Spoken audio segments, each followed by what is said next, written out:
Yeah, good luck to them both. I've always said it. Boxing needs it. You know, they've been professional 9 years. I've been pro 5.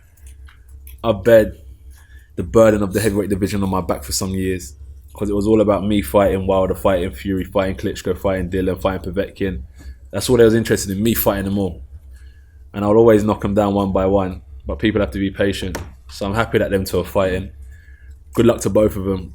And I said it in the ring, April 13th is booked for whoever wants to step up and take the challenge. I'm always willing to fight. This is what I do for a living. So whichever heavyweight is serious can get on the phone to Eddie and we can look at making a deal. What's your best hope for the outcome in terms of who might win and leave the matter? It's exciting, so forth. You know, man, I never really watch anyone else. I'm not too fussed who wins.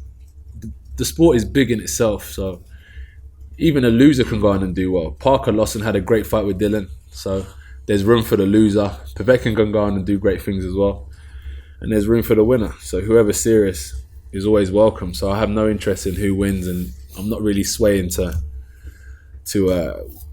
Wilder or Fury. I'm not fussed. Can I ask about Eddie, which of the two would be easier to make? Well, presumably Fury will have a rematch clause, or Wilder will have a rematch clause. So obviously, being British, we'd like to see Tyson Fury win that fight. But in terms of April, Deontay Wilder must win that fight if that's going to happen. We're not willing to wait until December.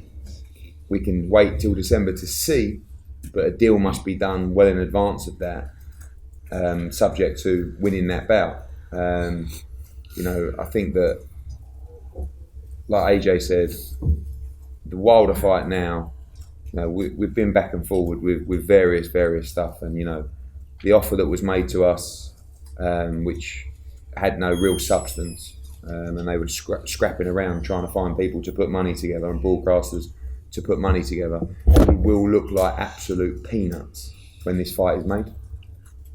So, but you have to keep winning. And that's why there was so much pressure tonight. Yeah. It's all very well saying this fight gets bigger and bigger and bigger, but what if someone loses? Yeah. It's like Mayweather-Pacquiao. You know, that happened too late. But one defeat to Povetkin tonight, and everyone would have said, oh, you two are idiots because you didn't take that fight. Yeah. And that was the pressure tonight. But now, after 80,000, and after the worldwide exposure, and after the finish, and after the resume improves, that offer will look like peanuts when this fight is made. And we would have made it tonight, and we will make it in April again.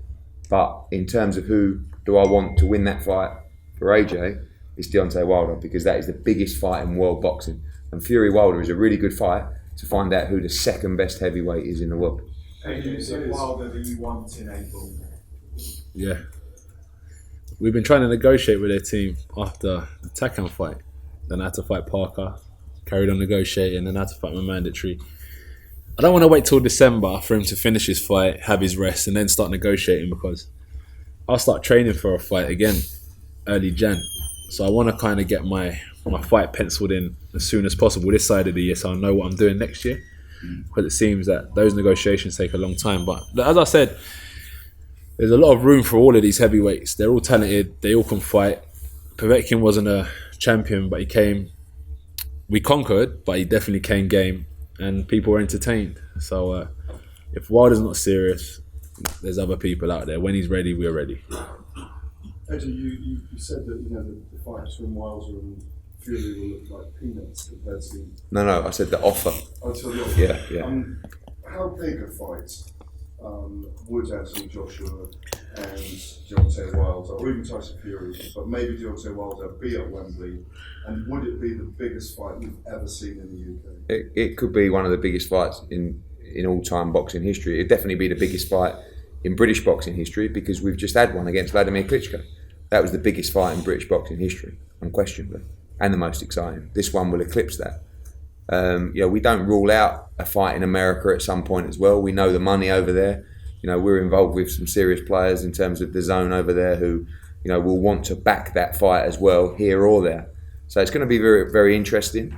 But I do believe that we're only scratching the surface of how big Wilder Joshua could be. But we also live in an age where fans want everything now, and we also live in a heavyweight division where someone could lose. Not this man, but someone else could lose. So we want that fight now. He wants to be the undisputed heavyweight champion of the world. But presumably, if you sign the fight for Wilder has, or is having, we understand, another fight first, isn't he? Yeah, that's irrelevant. It's subject to winning. I mean, obviously, if he loses, we're not fighting at Wilder in. But what we're saying is, we map out our future. There's never been any disruption to the career of Anthony Joshua. Everything has been absolute, solid, step by step. We're not waiting for time wasters. What we're saying is, we'll negotiate the fight now. If you lose, we understand we have to find another opponent. But if you win, we're not waiting until December. These aren't negotiations that are going to take 24 hours. So I'm not having the career of Anthony Joshua slowed down by people slow playing a deal.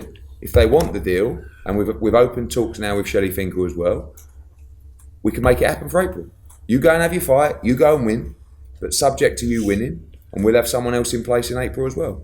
But we're not going to waste our time. We're going to progress the career, but note the resume of the people he's fighting while we're supposedly waiting. He's not just boxing off easy competition. He's fighting the very best in the world. Number 2 wasn't available. We couldn't make that deal. He boxed number 3. And guess what? When he boxed Joseph Parker, he was number 3 in the Ring magazine. So what more has he got to do? Presumably, though, you'll negotiate with Fury as well, because otherwise... No, because he'll have a rematch clause.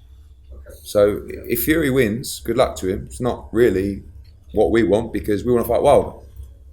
So, but again, we get the negotiations done, we get a deal in place for April, subject to victory. And if they don't want to do that, then we fight someone else in April. And then we box again in November, December. He's not going anywhere. He's had 22 fights.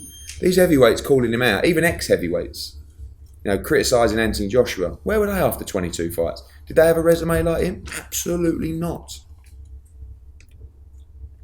I know you obviously want Wilder to win because it's clear that there will be a rematch clause since it's a voluntary, like you said.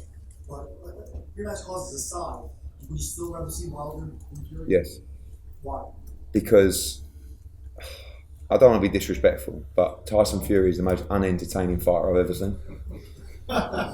He's never been in a good fight in his whole career, apart from Cunningham where he got knocked down. Deontay Wilder against Joshua is the biggest fight in world boxing, and stylistically, it is the most exciting matchup you could possibly make in boxing. Anthony, what are your thoughts on that? What, that I want to fight Wilder? Yeah, you said before no preference. Would you rather see Wilder for that reason, stylistically? Yeah, no problem. I fight all of them, one at a time. Wilder next, no problem. So, I look forward to both of them fighting. Good luck to Wilder. And once he wins, the opportunity is there. But as Eddie said, hopefully we can get that deal signed and sealed before December so I can start planning my future. So you prefer Wilder? As I said, I'm not first. Adrian Fury said tonight that you'll now never fight him and been very uncomplimentary of you. Are you not interested in a fight with him at all? Yeah, I'll fight Fury if he's ready. But as he said, he's not. So good luck to him with his fight with Wilder. And if he changes his mind in the future, he knows where we are. Yeah, as I said, we've been negotiating since the Takam fight. It takes long. But we're in the same division, the same weight. It's the same time, the same era. So we have to fight. It would be silly not to. So just give it time and it will happen.